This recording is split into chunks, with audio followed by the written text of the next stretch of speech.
subject matter. Let us remember that one of the controversies that we are investigating right now is the Pogo operation. Amid the overwhelming circumstantial evidence of his connection, Attorney Harry Roque's connection to Lucky South, the Pogo operation, he vehemently denies this connection to the same. In the last hearing, he even articulated that his money did not come from Pogo.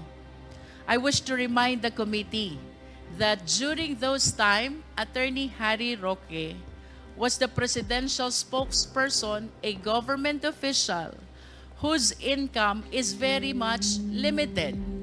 This notwithstanding, we were able to show to the public the sudden increase of his assets in Biancham Corporation and the other subsidiaries.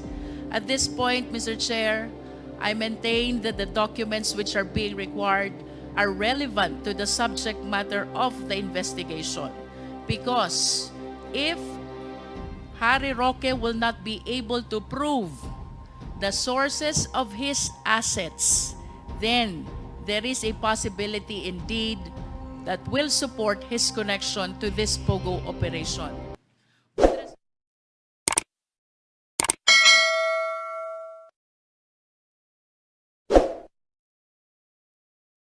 Now we will proceed to our next topic for today, which is the topic on illegal pogos. May we ask COMSEC that all resource persons related to the issue of pogo be seated on the right side of the hall. Mr. Chairman, DS JJ Suarez. thank you very much. Mr. Chairman, while we're waiting for the resource persons to get comfortable in the hall, may I ask for the wisdom of the chair with regards to the information that was divulged during the concluded executive session? Thank you, Congressman Suarez. Yes, under our rules, we cannot disclose what has been discussed under an executive session. So in this case, we are presently evaluating the discussions we made earlier under an executive session. And later on, we'll have a committee action as to whether we will divulge this information or not. So in the meantime, let us allow the Secretariat, who has taken down notes on that executive session, and we will take committee action at the appropriate time.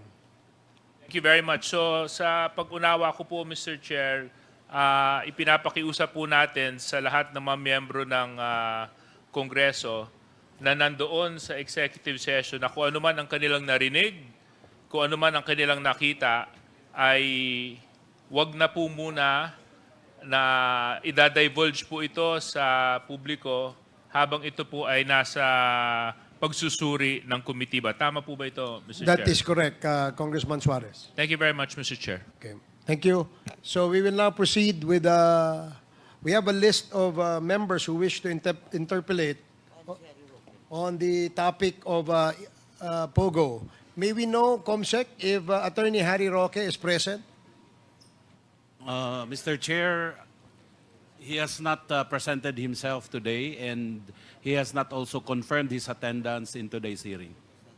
Mr. Chair. Oh, yeah, Congresswoman Luistro? I wish to make a manifestation regarding Attorney Harry Roque. Please proceed. Of course, we are all aware that we invited him in today's hearing. We likewise directed the committee secretariat to issue a subpoena regarding the production of pertinent documents. Among others are the deed of sale of the multinational subdivision lot, including the tax returns. That includes also the ITR of spouses Roque and Biancham Corporation. That includes even the SALN from 2016 to 2022. And we even required a trust agreement, which he made mention when he was asked about the transfer of shareholdings from spouses Roque to Attorney Percival Ortega in 2020. Notwithstanding the pronouncement of the committee about the issuance of the subpoena, although the same has not been served to Attorney Harry Roque, this representation, and I understand the committee as well, is in possession of the motion to quash the order of the Quad Committee requiring him to submit these documents. And with the permission of the chair, I wish to enlighten the committee why this should be denied. Among the issues that were raised, Mr. Chair, number one, the documents which are being required according to Attorney Harry Roque are not relevant. Contrary to what he said in the case of Arnold versus Nazareno, this is July 18, 1950. There are two tests for the relevance of documents. One is its materiality to the subject matter, and second is its materiality to the purported legislation. With respect to its materiality to the subject matter, let us remember that one of the controversies that we are investigating right now is the Pogo operation.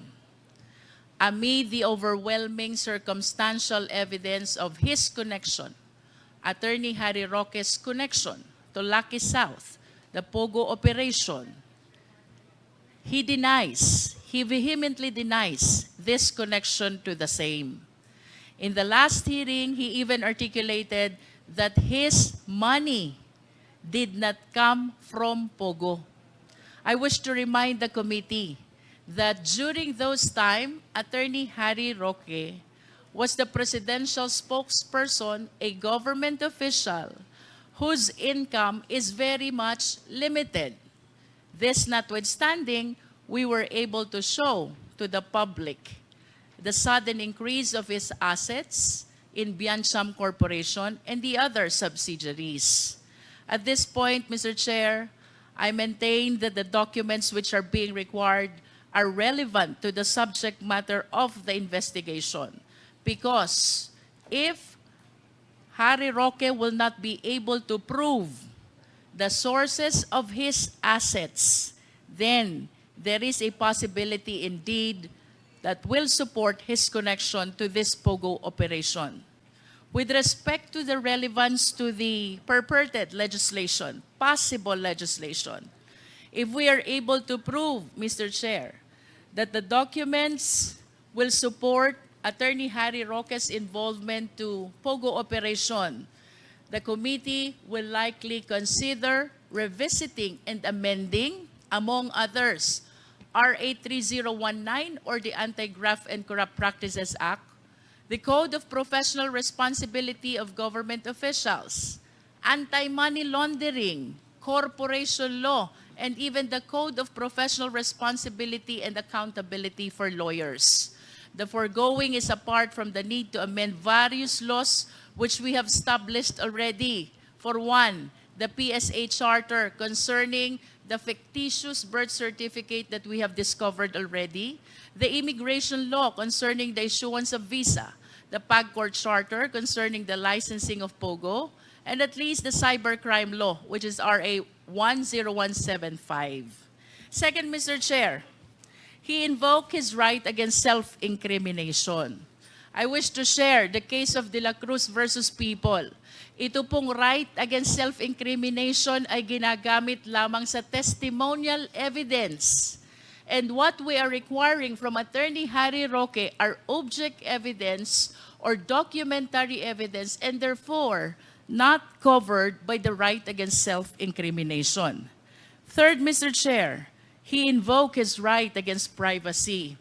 In the case of Standard Chartered Bank versus Senate Committee on Banks, it pronounced the long-standing case of Sabio versus Gordon. The right of the people to access information on matters of public concern generally prevails over the right to privacy. In other words, in the hierarchy of rights, Mr. Chair, mas mataas po ang right to information kaysa sa right to privacy.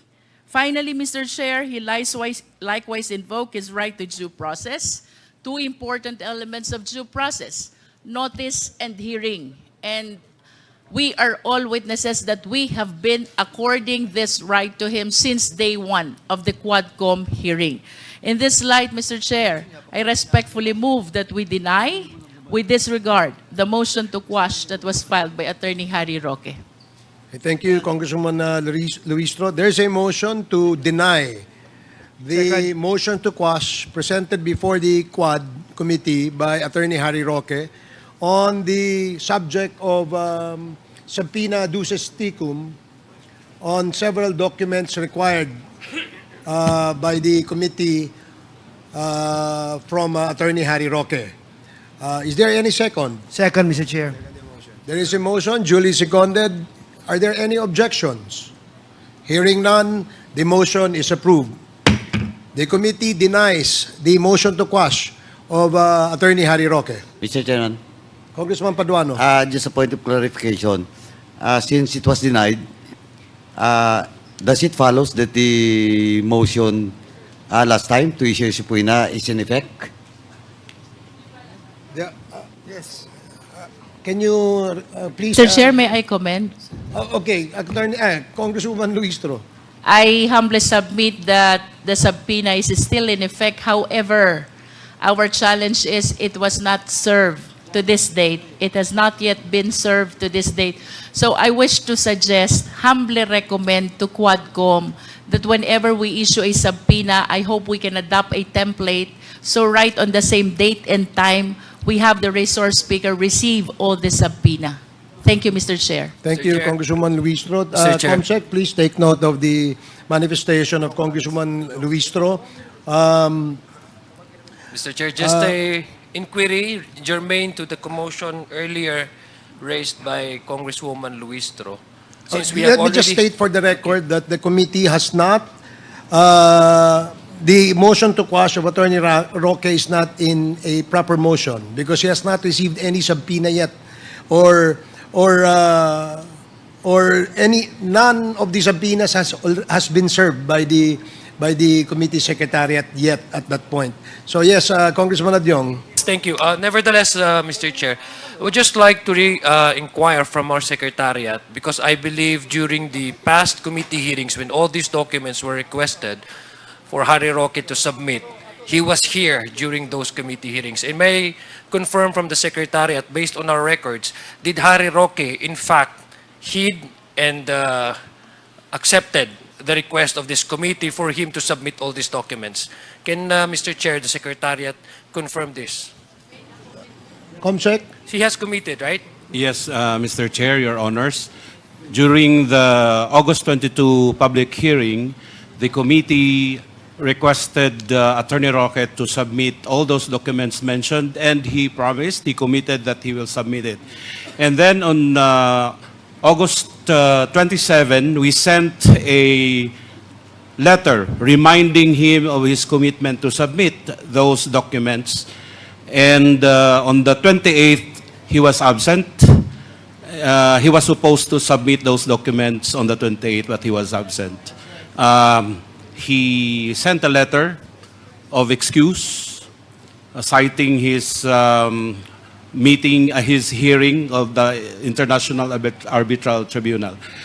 In his motion to quash, he referred to that August 27 letter reminding him of those committed documents that he will submit.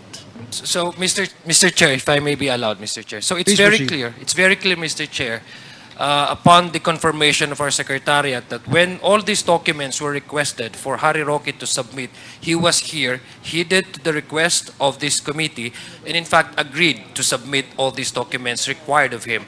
So in the case, in his pleading to the committee by due process, I agree with the Congresswoman Luistro that that one of his reasons that he is not granted due process, our records will show, Mr. Chair, that we have been extending due process. In fact, he himself accepted and never gave or never raised any objection to the request when it was made at his presence, Mr. Speaker, during those dates that were mentioned by the Secretariat. So that is my manifestation, Mr. Chair, that all those motions, all those reasons that were cited by Mr. Roque were in fact hindi po mag-a-apply. Yung due process man lang, binigyan ho natin siya ng ganong malaking due process because he was here when all those requests were made. Thank you, Mr. Chair. Thank you, Congressman Adjong. Congressman Paduano? Yes, Mr. Chairman, kaya nga I asked the Chair if the subpoena issued to do all those documents to Mr. Harry Roque is still in effect. Though it was not sent to him last week, but there's a motion that time and was approved unanimously by this committee that a subpoena should be issued to Mr. Harry Roque for all those documents being requested by this committee. So, Mr. Chairman, I do believe that the subpoena is still in effect. All we have to do is send to Harry Roque that subpoena, Mr. Chairman. Thank you. It is still in effect, Congressman Paduano. In fact, upon the motion of Congresswoman Luistro, we denied already the motion to quash of Attorney Roque. Therefore, he's still compelled to submit all these documents that was required of him during the last committee hearing of the Quadcom. So, we will now proceed with the interpellation. Mr. Chair, Mr. Chair, I just Congressman would like Abante. just like to find out, we have invited Attorney Harry Roque here, but did he submit to us a letter explaining his absence? None that the committee has received from Attorney Harry Roque, Congressman Abante. And I would like to make a motion, Mr. Chair, that we issue a show cause order on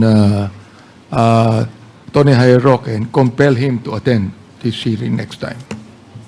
I so move, Mr. Chair. Okay, there is a motion to issue a show cause order for the absence of Attorney Harry Roque in our committee hearing today. Duly seconded. Hearing no objection, the motion is carried. Comsec, please take note. Mr. Chair, last concern, Mr. please. Chairman. Okay, Congresswoman Luistro and then Congressman Fernandez. May we know from the committee secretariat if we were able to verify the veracity of his excuses during his last absence from the Quad Committee's hearing? Madam, Mr. Chair, Your Honor, we contacted the International Arbitral Tribunal in Singapore. I have emailed them, messaged them through the contact us because they have no available email. So for now, that's the effort of the committee. Mr. Chair, I just wish to manifest that we acknowledge the technical gaps which are being encountered already by the committee secretariat. So I hope we can provide some interventions to make these measures and remedies happen. Thank you. Comsec, take note of the manifestation of Congresswoman Luistro. Now we proceed with the interpellation on the topic of illegal pogos. The first to interpellate, where's the list? Nasaan yung list? Congressman Dan Fernandez. I'm Mr. sorry. Chairman, since we are discussing already those people who have not been cited for, subpoena ba yun? Kanina, sinabi mo? Show cause order. Are we going to discuss also the issue of Mahila Roque? We haven't discussed it yet, Mr. Chairman. Mr. Chairman, Yes, Congressman Paduano. just to clear about it, during the previous hearing, Harry Roque committed to this committee that he will submit the medical certificate on both surgery. And until now, he's not submitted. That's why, to give due process on that matter, maybe we will wait for the official document or the statement coming from Harry Roque. Because Miss Myla Roque sent us a letter. But this letter is not, supposedly is not the issue or the subpoena that was given to him last hearing, Mr. Chairman. So as of now, the status is we will wait for the official certificate, medical certificate coming from the doctors of Miss Myla Roque with regards to the surgery. Kasi yun po yung yung importanteng bagay. Thank you, Mr. Chairman. Thank you, Congressman Paduan. Does that satisfy No, Congressman I Fernandez? think that they have submitted to us the no certificate that submitted to. Okay. Sige. Thank you, Mr. Chairman. That clarifies everything. Thank you, Congressman Fernandez. So we now proceed with the interpellation on the topic of illegal pogo. The first to interpellate is Honorable Johnny Pimentel.